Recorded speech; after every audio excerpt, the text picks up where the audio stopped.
Good morning, good afternoon. My name is Mikhail Khasin. I'm Senior Manager Director from Sberbank, responsible for our core banking transformation program. And I would like to talk today with you regarding the challenges that probably most of large banks faced over the course of the last few years, and why all of them, or most of them, trying to change or re-engineer traditional banking architecture, and these banks introducing more and more in-memory computing in their stack and landscape. Actually, if you look over the course of 10, 15 years, and you see how different financial services moved from physical to digital channels, and today, more and more transactions are happened online, electronically, without any physical presence of the clients in the branches. You discover that many large banks face several challenges. They have several dramatic impacts of the environmental change. The first impact is about peak workloads. Like if you look, for example, at any large bank, like for example at Sberbank, we have about 20,000 branches in 11 time zones, right? In the past, where most of the operations happened physically, where a person was physically in the branch, even if you consider that all 20,000 branches were open simultaneously, and all branches have 5 windows serving clients at the same moment, you discover that no more than 100,000 clients were serving in a particular second. And if you also take into account that average time of the servicing client in a branch is like 3-4 minutes, you can easily calculate that the number of transactions a second during peak load was no more than 20-30 transactions a second, and it was 10 years ago. So today, when we have like about 20 or 30 million our internet clients of our mobile applications, during peak hours, they create the workload of 3,000, 4,000, 5,000 transactions a second. So you discover that over the course of just 10 years, the number of transactions a second with which our core banking platform need to cope grew up by a factor of 100. And obviously, all our current systems were built in mid-90s, right? And basically, they were built on traditional architecture and different technologies. And today, yes, we did a lot of so-called incremental re-engineering and a lot of hardware upgrade. But basically, what happens, like every year, because this number is still growing and growing, right? So more and more operations moves from physical to digital channel. And the volume during peak hours grow like 30-40% every year. So basically, every year, bank just blessing what happens earlier. Either we face performance problem during peak hours, or IBM or Oracle or Sun, right, release their newest high-end machine. And this is never-ending game. And basically, if you also count a lot of money that banks need to spend to do this hardware refresh just to cope with volume, because the traditional architecture represents vertically integrated software stack, and basically it's scale only vertically, so you need to buy more and more power machines to cope with that. You discover that basically in few years, all IT budget, if we need to keep it flat, will be spent just on hardware upgrade and regulatory changes. So the banks could not continue successfully develop and keep their market share. And because basically all smaller banks or fintech companies, they successfully implement in digital channels a lot of stuff. Of course, they have much less number of clients, but they all eating the market share from the big banks. And another big challenge is client centricity. And this is the way how we structure data and how we work with this data. And again, the problem is that in the past, because when you talk about bank with dozens of millions of clients and with hundreds of millions of accounts, basically all their system traditionally are organized by product-oriented way. Like, for example, we have one system for deposit, another system for loans, a third system for payments, etc. And again, this is common traditional architecture for all large banks. And therefore, it's nearly impossible to implement client-centric services, especially where new products are mixture or packaged products from several traditional ones. Like, for example, when your interest rate on loan depends on the amount on deposits, or when we have dynamic pricing, when, for example, we need to decide online if we charge you commission or not, again, based on your assets and based on your segments that you have with the bank. And so what happens to implement such client-centric functionality where you need to merge the data from all these huge databases from vertically product-oriented system. And again, it has huge effort, it costs a lot, and it doesn't work reliable enough. And again, with all this thing, all big banks trying to losing the competition to smaller banks and fintech companies who are successful in releasing new products in like months or weeks. In a bank, to implement like new package may take a year or like year and a half, etc. So banks need to react because otherwise they're losing their business, right? So they're losing the clients. And new platform or new core banking platform should cope with new reality and new requirements that basically the market environment represents put in front of the banks. So first thing, it should be client-centric data model. It should be common data space with mostly instance access to the data. It should have a lot of instruments for machine learning mechanism because a lot of more and more decisions the system should make automatically and online in real time during the processing the transaction or servicing the client.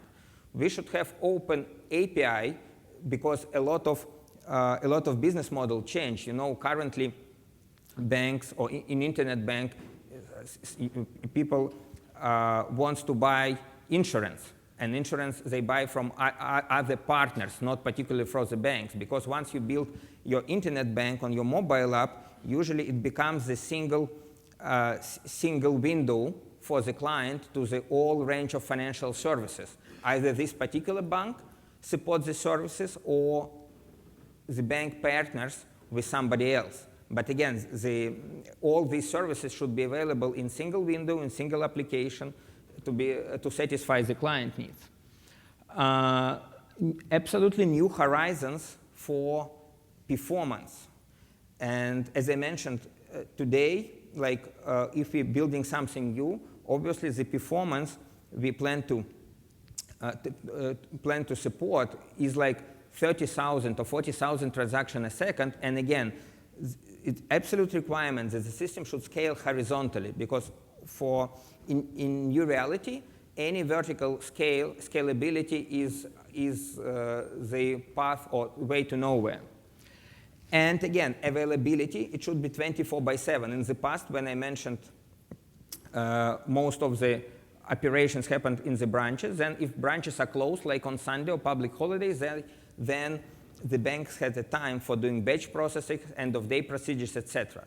So today, when all is in internet, then availability of the system and availability to do all the transactions and provide all the services is 24/7. And plus, more and more pieces of the technology stacks move to open source. And again, the reason for that is following. It's most of the banks, large bank, has unique systems. And regardless, they were built fully in-house or partners with vendor. Finally, it's like unique copy of the product that was released specifically for the particular bank. And in this case, if you don't use much open source, again, you have a lot of different vendor dependencies that you should resolve, because finally, each vendor more focused on the product side rather than particular solution or unique solution for one client, because any technology vendor focused on building one solution or one product and sell it multiple times, rather than building some unique product and then spend years doing supporting and further development for a particular client. It's a different type of business. And basically, banks would like to have, because today the technology platform, the stack, is main competitive advantage. If you look on the banking industry, it's more like technology service, different technology services with the banking licenses, right? It's much more direct banking rather than like traditional banking. So, and having the technology stack as a competitive advantage, banks would like to have full control of this platform, of the software. And open source solution, it's a significant contribution into this direction. So that's why banks looking on new technologies that appears during the course of the same 10, 15 years to support different technology, global technology vendors and services, because as you know, the first companies who reach like hundreds of millions of people serving simultaneously in the internet were companies like Google, Amazon, PayPal, etc. And basically the whole stack of in-memory computing appeared and matured over the course of these 10, 15 years. And therefore, looking into this direction, banks look more and more in these technologies and trying to put them and apply them for building new architecture, because as I mentioned earlier, they need to transform their core banking stack anyway. Otherwise, they just won't survive in 5, 10 years' time.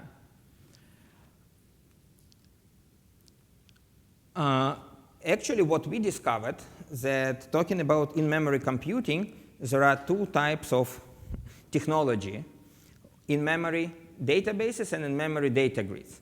It's interesting that in-memory data grids, they more grown from distributed computing, where they're solving the task of parallel computing on multiple nodes, and then finally developed data layer.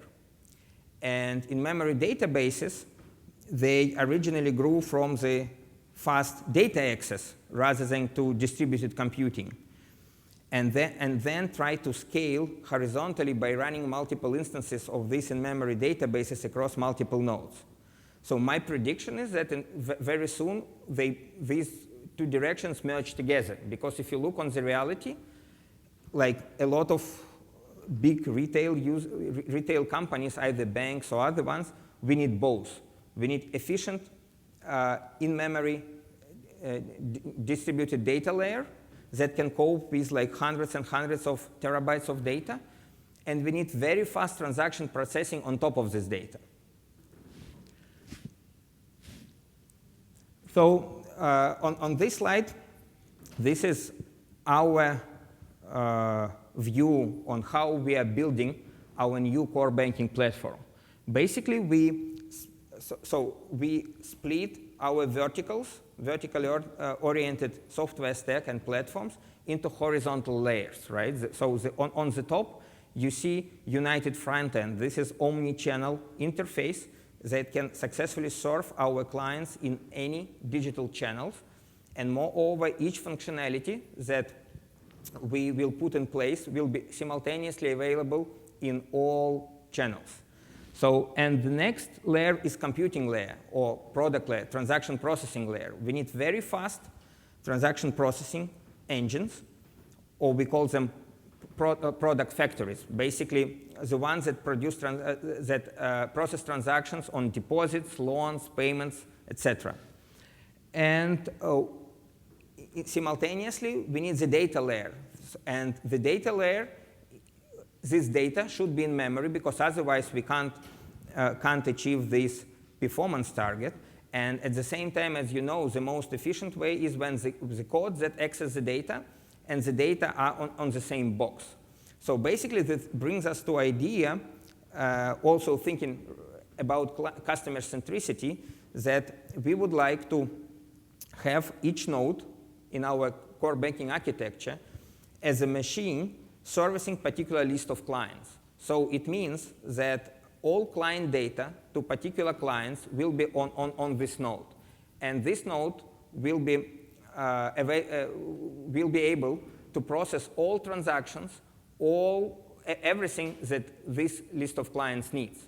So, and this is the way how the system may scale horizontally. And by the way, this is the way how all technology company scales in the past, because you know they all grew from the startups, and when they were at the stage of startups, they never had money to buy these mainframes or multi-million high-end hardware. So basically what they did, they bought smaller boxes. Let's say the box was enough to process like 50,000 clients.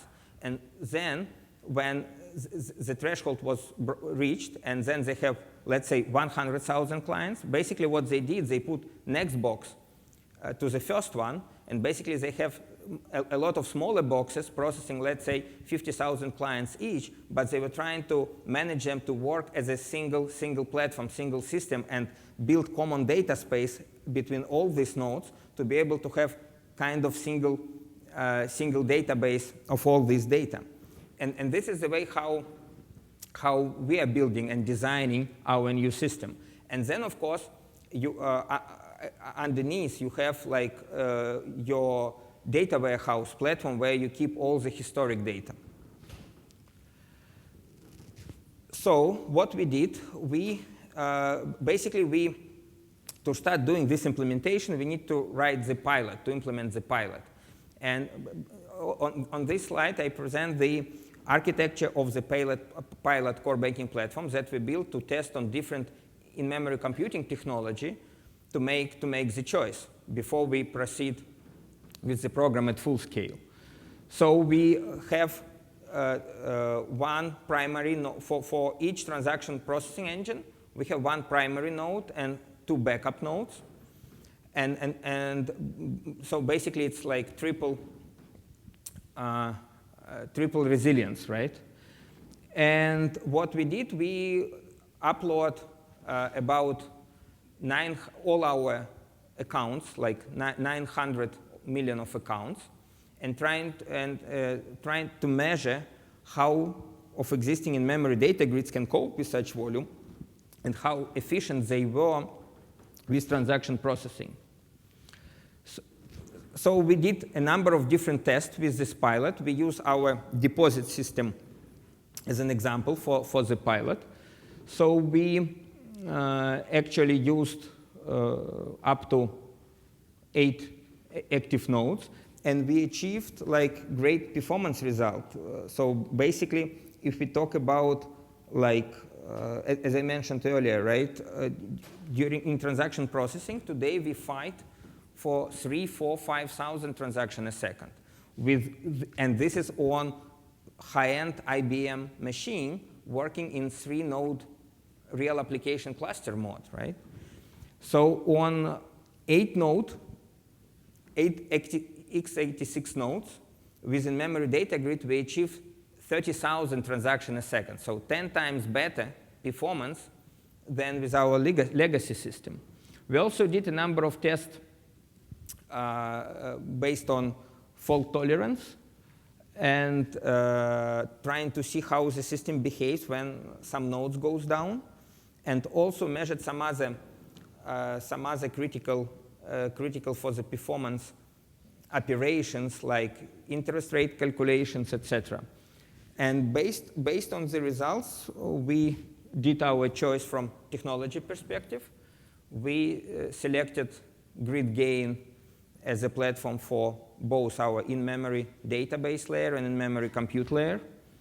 We selected Activity as a business process management engine, and Kafka as an enterprise service bus that can cope again with such huge number of messages a second. And in terms of hardware, it's like standard x86 hardware, approximately with 1 terabyte memory each, on which we plan to run our our core banking platform. And so we launched this program, and now we are in the progress of building our first core banking application that we plan to go live in Q1 of 2017. And now I would like to hand over to Dmitriy Setrakyan, who will tell you a bit more on technology, how GridGain technology works in our example, in our use case. Thank you. Thank you.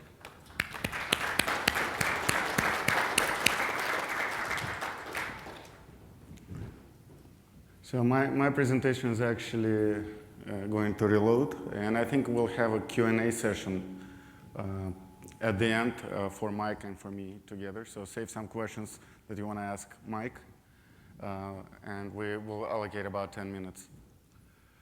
All right, so I'll go fast because these two presentations are very compact. So Mike actually gave a great intro. He actually described how, a great presentation. He actually described how data grid can be applied to financial use cases from a business standpoint, and what business use cases have to be enabled on top of data grid. And I will focus a little bit slightly different because definitely I'm more involved in a data fabric development and data fabric products. So I'll focus more on the data fabric side and focus on how data fabric architecture can satisfy those use cases that are so important for financial industry. So before I start, I just want to give a brief overview of what Apache Ignite is, or what GridGain is, what InMemory data fabric is. So I'll start from explaining what difference between GridGain and Apache Ignite. So Apache Ignite is an open source Apache project.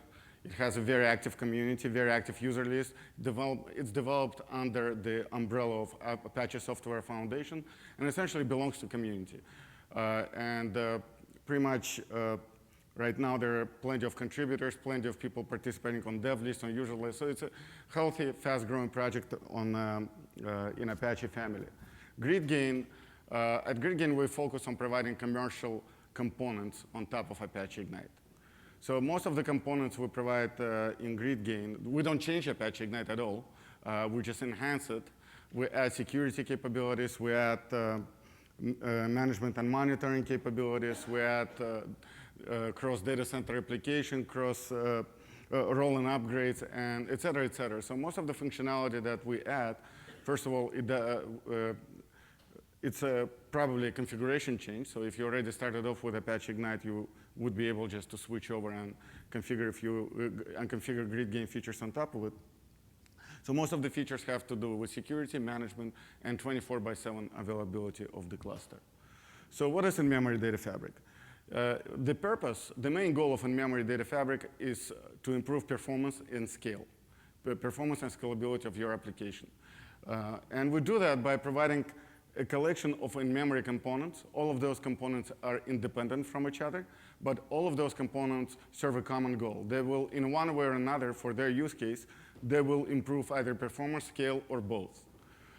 So some of these components are data grid, compute grid, service grid. We have a streaming component. We have integration with Hadoop and Scala. So there are plenty of components here, and you would never have to use all of them. So don't be overwhelmed by the number of the components that we provide or the number of features you see in InMemory data fabric. Most of the users start out with one.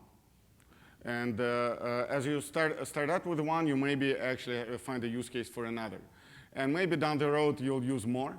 But we have plenty of users that use just one and two happily. The value here actually comes not from the feature set itself, but from the integration between these components. As Mike actually mentioned, it's important that processing, it's important for Sberbank, for example, that all the client data is processed on the server where the clients actually are stored. And that's exactly what this type of integration does. All our components are data aware of each other. So computation will always go to a node where the data resides. Streaming will always stream data to the nodes where the data will be eventually cached. Spark integration, Hadoop integration, service integration are all affinity aware, all data aware. So that's where the scale comes. By moving compute to the data and not the other way around, not moving data to compute, you actually achieve a great horizontal scale. A little bit about the product. It's very simple to install. It comes as a zip file. You unzip it, run a shell script to start it up, and you have one node. You run another shell script. You have another node. We focus on ease of use a lot. We add only one dependency. So the project is fully Mavenized. So you can add dependencies on a la carte basis. The main dependency we have is, one of the mandatory dependencies is JCache. We implement a JCache standard, JSR 107, and all other dependencies you would bring on a la carte basis. So if you need, for example, Spring configuration, you wouldn't add Spring dependency. If you want to use log4j for logging, you would add log4j dependency. And lastly, I'll mention that there are no hardware requirements here. They will gladly consume all the resources you make available to us. If you give us highly loaded servers with ½ terabyte of RAM and maybe 64 CPUs, or maybe low-end servers with maybe 2-3 gigabytes of RAM and a couple of CPUs. Doesn't matter to us. We'll take what we're given and we'll try to scale your processing horizontally. This is a slightly different view on the same platform. Here we split it into transactional and analytical use cases. And as Mike mentioned, ideally, the financials actually require some combination of the two. But if you had to separate, I would say data grid, which is probably one of our biggest components, will likely be on a transactional side. However, it's also used on analytical side as well, but majority of the cases are on transactional side where you're dealing with several terabytes of data and where high performance, high throughput, hundreds of thousands of operations per second matter. On analytic, same goes for compute, which is processing computations on top of data grid, et cetera. On analytical side, we have more of a big data use case. So on the left side, I would say it's a fast data use case. On the right side, it's a big data use case. So in a big data world, latencies matter more, but big data world has to do mostly with interactive analytics. So whenever we use interactive analytics, essentially we click a button, we wait a little bit, and the response comes back. So anything under a second is fast enough because it's fast enough for a human being to perceive it as fast. However, if we actually did 1 query per second on a transactional side, our system would never scale. So ideally, we have to support low latencies and high throughput in both worlds in order to make sure that we can actually combine them, to combine transactional and analytical processing. So let's take a look at some of the use cases that are important for in-memory data fabric in financial services. Of course, I have alluded to high performance and low latencies already. And another, probably one of the critical features that financial services require is strong data consistency, strong asset compliance. Just imagine that we're moving money on top of this platform. Being eventually consistent is not good enough, right? So being sometimes consistent or temporarily inconsistent and then merging the data together whenever it comes to money is not going to work. Strong asset compliance, strong data consistency probably matter the most. Another important feature of a memory data fabric, I would say, is ability to compute on the data directly on the nodes where the data is cached. So there are many approaches and many ways to talk to distributed systems, but it's important that the approach selected has to supports sending compute to the data. So for example, if you select a solution that does only SQL, you are not sending compute to the data. You're sending data to compute because you're executing a query, getting a result back on the client side. Sending compute to the data is reverse. You're sending your logic over. A good analogy here would be a store procedure in database. So if you create a store procedure in database, it actually executes directly on the database, right? So directly on the server where the data is stored. In a distributed environment, this translates to a piece of logic, a closure, a Lambda, that gets distributed, that is written by user and gets distributed within the cluster, directly on the nodes where the data resides. So having compute execute on the data is actually, in a database world, would be having a store procedure execute directly on the database server. And of course, strong querying capabilities and aggressive SLAs. Strong querying capabilities, the system has to support a commonly known query language or easy to use query language. In our case, it's SQL, and I'll talk about SQL in more depth. And also from a SLA standpoint, it's very important that the system shows resiliency. If you go through crashes, and as far as crashes go, you can have a server crash, you can have a data center crash. But in either case, whatever crashes, your system has to recover quickly. For example, if you have to load terabyte of data in memory on every server, that may take an hour. So that's not going to be acceptable from a recovery standpoint. And I'll talk about that. I'll talk how it can be supported in a distributed architecture. So we'll start by going through some of the components and focusing on some of, on architecture of those components and how they support financial use cases. So as I mentioned, data grid is probably one of the biggest components we have. It has to do with distributing data in memory, distributing data within your cluster, partitioning data. Another word probably would be sharding, although we're not really sharding data. We're partitioning data across multiple nodes in the cluster, and collectively across all the nodes, you got your data set, right? So it's a scalable approach where every node owns a portion of the data. The more data you add, the more nodes you add, the more data you can cache. And there are several ways you can talk to a data grid, and it's important that you can communicate with your data in more than one way. So first way would be key value API. So you can access it as a distributed hash map API or JCache API, essentially puts, removes, replaces, stuff you expect from a distributed data access. Second way, probably important way to access data or interact with data grid would be SQL. So you need to be able to query your data, you need to be able to join, execute distributed joins, etc. And the last way probably would be compute for join MapReduce type of communication. So in GridGain and Apache Ignite, we support all three. One thing I didn't mention or I didn't talk about yet is integration with databases, which is also fairly critical. Imagine a large bank moving to data grid architecture and just getting rid of their databases in one go. That's not going to happen. There are a lot of dependencies on existing databases, so the system has to be able to integrate with existing database and provide potentially maybe a path down the road to replace one database with one monolithic database solution, maybe with a distributed data architecture. So that's what one of the main differences, by the way, between in-memory data grid and other distributed technologies is that in in-memory data grid slides in on top of your database and beneath your application. So it's a distributed performance caching layer that can accelerate performance and improve scalability of your application.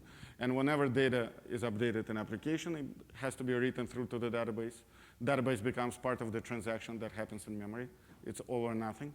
And the reverse is also true. Whenever data is updated in database, it has to get into memory. So both ways are supported in GridGain. And another thing that is turned out to be very important is deadlock management.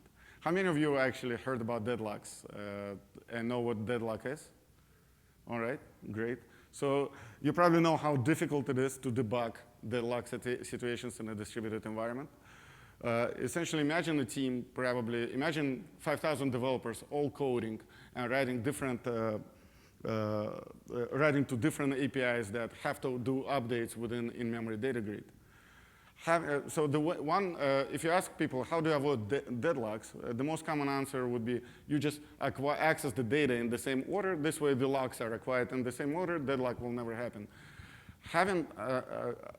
Accomplishing that in a distributed group of over 1,000 people is virtually impossible. There are a lot of components. All of them are going to be updating data in whatever order. And putting some control, putting some system on top of it is very difficult. So to support that use case, we actually added deadlock-free transactions. Transactions that will always that will never acquire locks. You actually do not have to worry about order of your lock acquisition, order of your data access. But every now and then, if in the cases of high contention, some transactions may fail, right? So they fail optimistically, we throw exception, and you retry. So that's the penalty for not acquiring the locks, that it can optimistically fail. However, in many cases, that's OK, because contention is not something that we see too often. It probably is less than 1% of operations. So in many cases, it's OK to have contention fail. But if you do actually have to acquire locks, then we provide deadlock detection mechanisms. So essentially, which kicks in only if transaction takes too long, if we actually suspect that a deadlock may be in place. And whenever we detect that, we will actually report all the keys that have been accessed in the reverse order. So the only way to fix a deadlock is to fix your code, essentially. Change the code to change the data access pattern. So we tell you what data was accessed so you could easily find the code that needs to be updated. I've talked about SQL. I just want to mention that SQL and being able to query data in a common language, easy to understand language, is very important. And the ability to support SQL is probably one of the strongest features, one of the most differentiating features that Apache Ignite or GridGain have from other distributed architectures. And we are actually IMC 99 compliant. You can execute any type of queries. You can run distributed joins. You can run unions, group bys, having clauses, averages, means, what's not. So full-fledged of SQL is supported. The most importantly, probably, what is the hardest thing to support, but which we do support, is distributed join. So whenever you select from more than one tables or more than one caches in data grid terms, you want to be able to do it in one query versus putting together your join manually, which is very time-consuming and does not perform. Just basic example of a SQL statement that you can execute on top of a data fabric. You can, by the way, access it from coding API, or JDBC driver, or a DBC driver, which we also provide. Basic select, but here why I like it, it does aggregations, average, max, mean. It does a join between person and organization table based on a foreign key. It does a group by, order by, so all of that is supported. From a compute side of things, it's important that essentially you can compute on top of the data that you're caching. As I mentioned, bringing compute to the data is most important. You want to be able to avoid any kind of data noise within your application, so that's the primary goal of compute. Several compute patterns that you have to be able to support. First of all, just basic closure, basic logic distribution. I have this logic, like analogous to store procedure in database. I have this piece of logic. I want to send it to the cluster. I want it to execute on the data that resides locally on those nodes. And I want to perform that logic 1,000 times per second, or maybe 10,000 times per second. So that's the basic, most common use of a compute grid. Second use case that is very common would be using fork join. Fork join is a special case of MapReduce where both mapping and reduction happen on the client side, assuming that mapping and reduction steps are very quick. Oh, what happened? Yeah.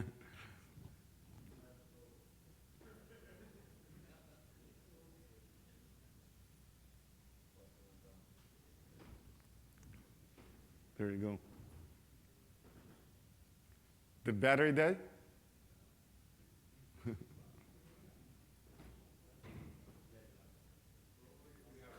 We have a deadlock. I have it on my laptop.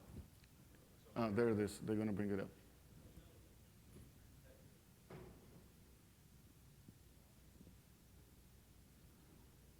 I could continue speaking, but I forgot which slide I was on.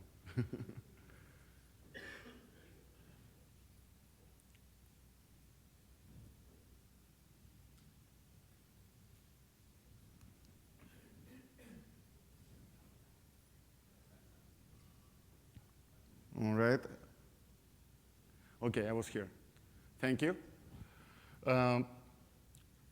So basic closure, basic logic distribution is one of them. I was talking about fork join. So fork join is a special case of MapReduce where both mapping and reduction happen on the client side, assuming that they're very fast. Fork join is probably one of the fastest ways to distribute your computation. You take a task, split it into multiple subtasks, just like it's shown on this picture. Have those subtasks execute in parallel, and send the result back and aggregate it on the client side. You utilize this approach when tasks are rather complex, right? More than just a simple computation. However, it's one of the fastest ways to actually distribute computations, distribute a single complex task over a data grid. MapReduce, on the other hand, I would not recommend using MapReduce for performance reasons. The paradigm was the architecture. MapReduce design was never meant for performance. It was mostly meant for batch processing. Essentially, if you need to take a job that takes 4 hours, maybe do it in 1 hour. It will never take a job that takes 10 seconds and execute in maybe half a second. So it's not meant for those goals. So I recommend sticking to fork join and basic closure distribution. Our system will automatically load balance all your computations. We also provide a guarantee that as long as one node is standing, if there is one alive server of GridGain or Apache Ignite, no computation will ever be lost. And with that in mind, I want to look at the Sberbank architecture, probably a bit of a, Mike had a few business use cases slides. This is more of an architecture slide. How is data fabric applied in a Sberbank use case? So essentially, you have a distributed caching layer, and you have multiple clients interacting with it. And what we have here is we will provide a shared memory layer that can process transactions in memory very fast. We partition the data in memory, and then we process the data in memory very fast. There's on-heap and off-heap memory. If you're familiar with Java, how many of you actually have ever faced a garbage collection issue in Java? All right, so you're actually familiar that solving those problems are not easy. Tuning garbage collection is not easy, and that's why we store data off-heap. If you heard Michael actually speak about Sberbank infrastructure, the average memory size on each server was about 700 gigabytes of RAM. Putting that on heap would be disastrous. You would run into garbage collection pauses probably 20, 30 minutes long in a cluster, maybe even longer, when all the cluster seems frozen and offline.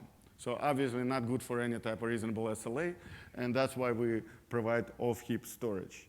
There's also another component. Note how we add in a disk storage component, and that's actually very interesting. So think about the recovery case when you have a 500 node cluster, and each cluster serves about 500 gigabytes of RAM, about 100 terabytes of RAM. Think about restarting that cluster if all you can do is work from memory. Loading 500 gig on, or 700 gig on every server would probably take about at least 30, 40 minutes.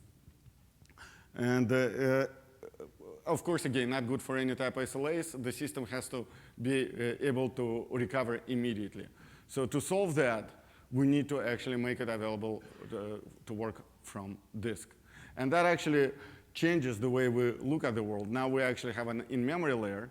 We have a disk layer. Now we can actually have data that can live only on disk, or data that can live only in memory, or data that predominantly resides on disk and uses in memory as a caching layer for that data.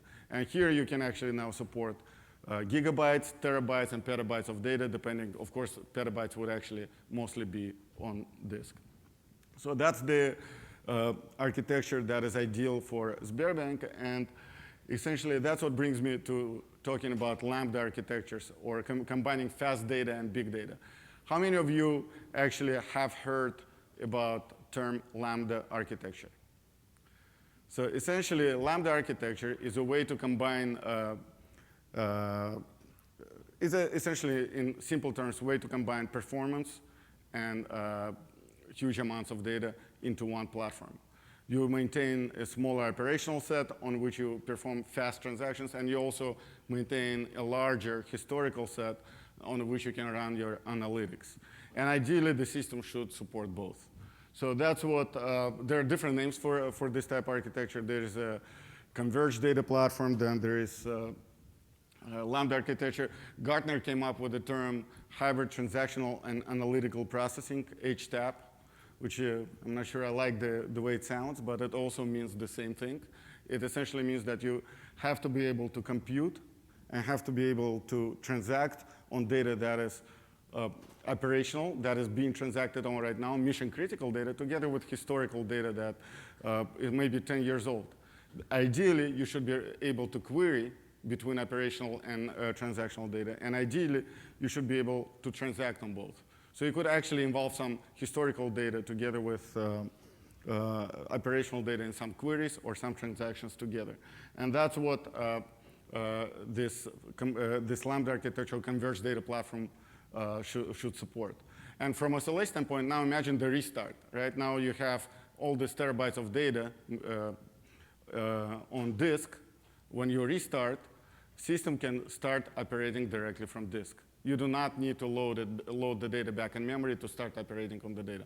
So system becomes operational right away. There's not even a single second spent on startup time.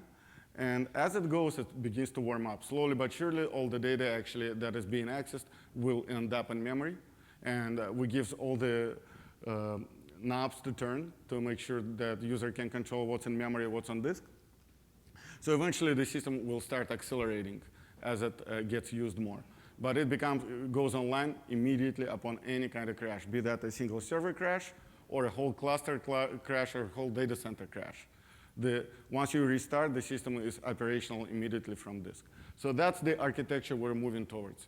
We already have many components that are required for it. And we're working with Sberbank very closely on additional features. So the main focus here would be to keep always making SQL better and keep always making disk story better. So that's actually on our roadmap, and it's not that far away. Most of these features will be available this summer. And from a SQL standpoint, it's important that we don't only support queries, we also support inserts and updates done directly using SQL API. Currently, to do updates, you need to use our key value API directly or compute API. So what we want to add a capability to update and do updates, remove deletes, and inserts directly through SQL. So you could actually plug it in instead of any database and use our ODBC or JDBC driver, and your system begins to work. The integration becomes very easy if all this functionality is supported. And more disk-only data sets, we already have it in semi-beta available for testing. Queries across disk and memory. It's very important that from API standpoint, there is no difference whether data is on disk, in memory, or somewhere in between. You should be able to query and join tables between disk and memory together. That actually allows you to query operational and historical data set in one go, in one request, and this is one of the use cases that we face more and more of. More and more customers are asking for queries across multiple data sets. And of course, backups, periodic backups, snapshots, all the standard database functionality that we are used to seeing in any type of data system. So that's it, and I would like to move to questions, and I want to call Mike on the stage. So if you have questions to me or to Mike, we'll happily address them. We have about 8 more minutes. Yes? Quick one about the preview of the GridGain 8.0. So you mentioned that GridGain is actually based upon You mentioned This? GridGain is based Oops. on, here we go, right. You mentioned on top of Apache Ignite, these GridGain 8.0 preview, or these will be available in Apache Ignite? Good question. So a lot of this is being decided as we speak. But most, I can say with a high degree of certainty that the SQL functionality will be available on open source as part of Apache Ignite. So inserts, updates, and deletes, doing DDL and DML essentially will be available as part of Apache Ignite. Disk, the jury is still out on that. Any more questions? Yes? I have a question regarding your, you said you're using off-heap memory. So you basically have Java layers going down to the native layers. How actually do you doing that? Are you doing the GNI or are you doing unsafe? All right, the question is how did we implement off-heap implementation? We actually used, whether we use JNI or unsafe, it's an open source. And so you can always look at the code. We're using unsafe. Yes. Right, so basically what we went live, we put 3-node GridGain, but not for transaction processing, more for transaction monitoring. Let me explain. Let's say payments, right? So today in our legacy landscape, for payment goes through like 15 to 20 different systems, different applications. And basically, we trying to monitor how we serve our client in real time. And basically, when payment goes through each of the system, each system generates messages or events. And today, like Sberbank is like largest Russian bank, average we have 15 million payments a day. And during the pass, the payment route, we have about 20 to 30 events or messages per single payment, right? So basically, we have 3-node GridGain that accumulate all these messages, and we can monitor in real time what's happening with our payments, right? And then we put SLAs, right? So let's say our SLA is that each real-time payment should go within like 10 seconds through all the systems. And basically, it means that if, for example, I pay money to another Sberbank client, within 10 seconds, like the beneficiary should get the money on his account, right? And because it's not on the grid yet, in the grid it will be instantaneous, right? So because this is what we are building the grid for. But until it's in our legacy landscape, only we can monitor if something happens and the payment within 10 seconds won't reach the beneficiary, then we have logged all the messages and can instantaneously see where the problem is. And basically we have like some intelligent machine learning mechanism on top of it that kind of calculate the timestamps, and based on that, like show to our back office people what goes wrong in the payment logic. What is your timeline for the rest of the e-banking activities? So overall program is for 3 years. So by the end of 2018, we plan to completely move our core banking platform to the grid. Right, so this is where we are today. You mentioned that in your system you still need both technologies, data grid and in-memory SQL database. Okay. And you desire this or vision that there will be more solution. What kind of functionality right now you're planning to implement with SQL database in memory, and what operations will be performed on data grid? Okay. So just to make small correction, I'm not talking about SQL in particular. I was talking about instant access layer to the data. SQL or no SQL, it doesn't matter unless we have all applications which support non-SQL stuff, right? So today, trying to do this re-engineering, yes, we are not moving off SQL completely. We're still using GridGain SQL functionality, which, as I remember, it's based on H2 SQL engine, right? Nevertheless, it has different limitations. And basically, today, we are working closely with GridGain, trying to, first of all, enhance and shift this limitation as much as possible. And within those areas where it's not possible to achieve this, right, then we are thinking about different things what can be done, right? So one of the options that is still under consideration. So we still have image of the memory on file level, right? So it means that these files may be put as a part of HDFS file system, and then you can run Spark on top of it in order to have SQL, more sophisticated SQL queries. But basically, we're trying to separate. There is kind of short SQL or like fast SQL that means for transaction processing, and there is another type of bulk SQL query across the whole grid for different analytics, right? And basically, again, it depends. I can't say that we agreed on all pieces of architecture, but it depends how far we're progressing with that, right? So, because basically, if computing power of the grid nodes will be enough not only to do transaction processing, but also to do this analytics, then we would think how we will merge this. If we realize that to do analytics, we need different compute power because grid compute power is not enough, then we don't need to do these SQLs on top of GridGain platform. But again, this is something that we need to decide further. If I answer your I think we have one, like barely any time for one last question, quickly, if it's a quick one. Yep. Yes, go ahead. Where can one find more information about the store? What is that? Well, it's on our roadmap. It's being actively developed right now. So where the question was, where can we find more information on Disk Store? We're planning a beta release end of June, which will come with a lot of information. So right now it's being worked on. All right, I think we're being asked to leave, so thank you. Thanks you. for your questions. Cleopatra